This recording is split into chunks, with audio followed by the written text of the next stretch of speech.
The minhaj of the ulama of the Salaf is that they would normally try to give evidences, number one, textually and rationally. These are two evidences that cannot be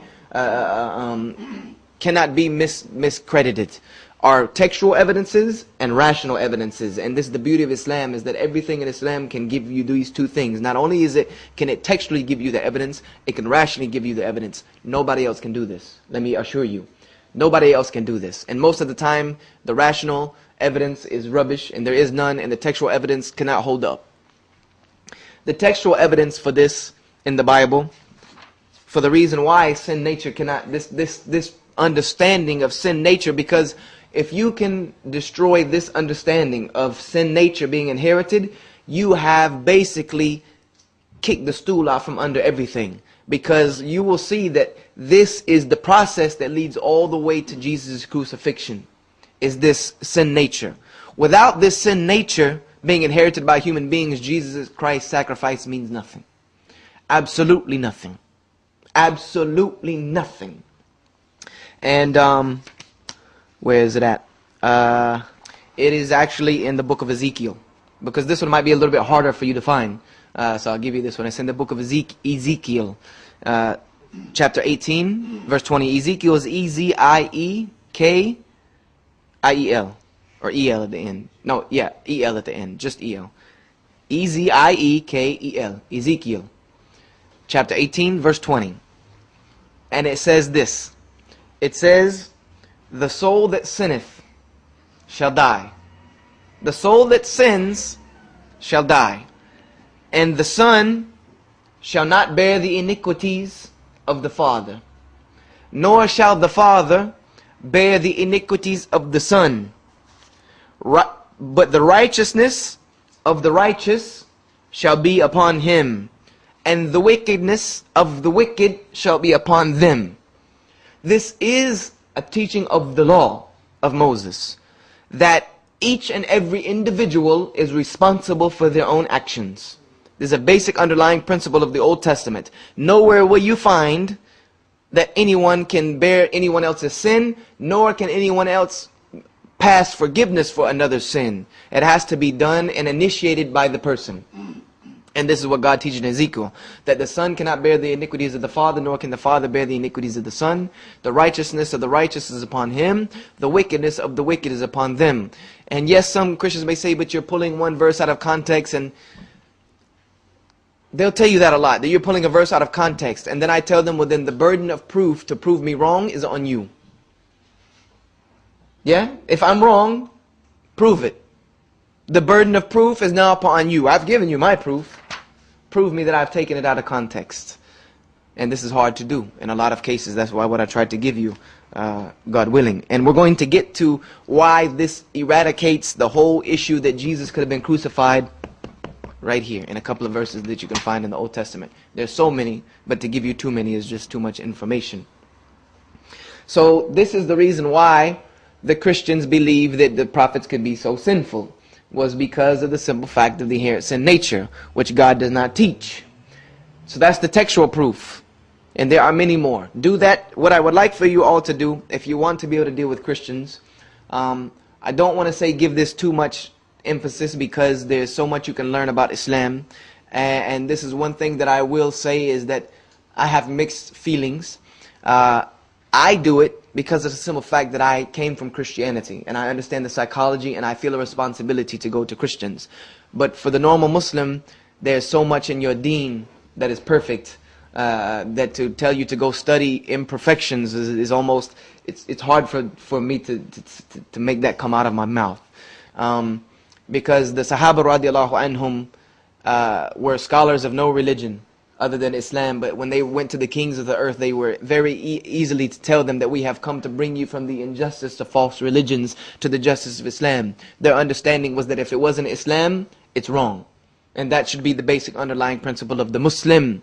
But if you do want to be effective in dealing with Christians, and you decide you want to do that, then some time will need to be spent on having to do it the right way.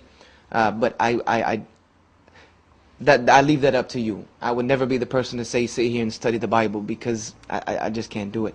I just can't do it, because Even there's hadith of our Rasul sallallahu alaihi wasallam when he said to Umar ibn al-Khattab when he was reading the Torah, he told him, why are you messing with this when you have the Quran?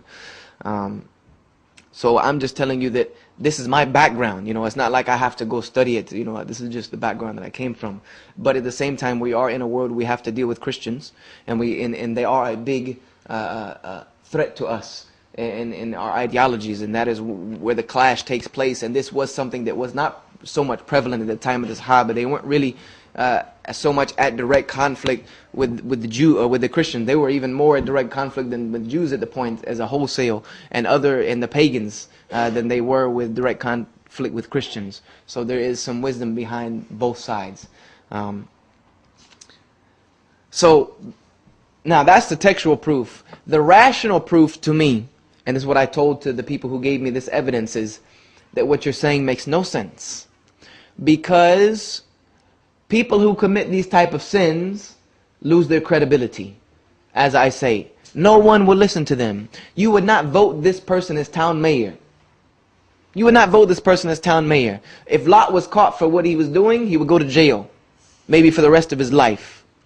If David was caught, he's definitely going to jail and he's going to be put to death. So their credibility is shot. And also, I told them, this is another logical evidence, is let's say you take this water right here, and you need to pour it through something, because this is how God's message comes to us. It comes through a conduit, because God does not directly deal with human beings. He does not directly come to us. So He deals with us through conduits and through messengers. If you take this clean water, which is God's message, and you pour it through a pipe that is dirty, at the other end, what's going to come out? Dirty water. You're going to get dirty water out of the other end.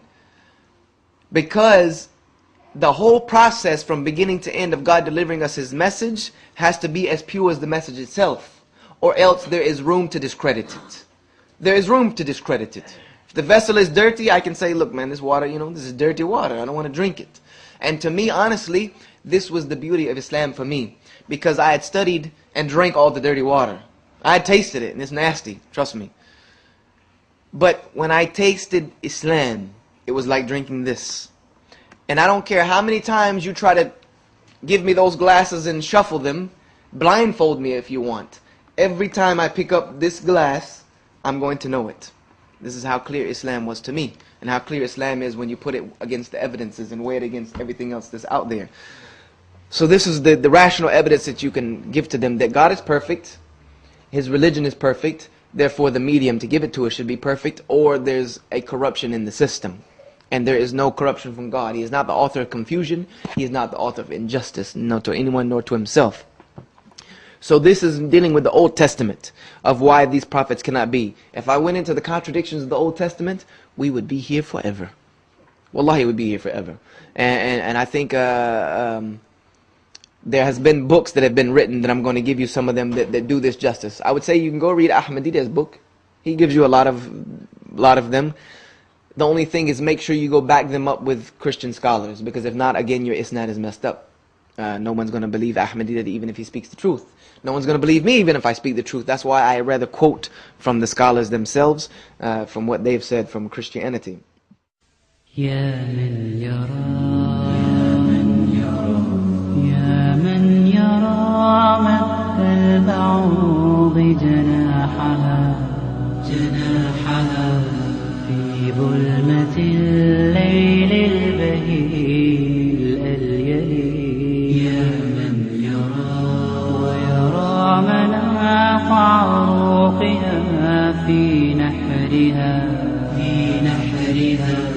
والمخ من تلك العظام النحل.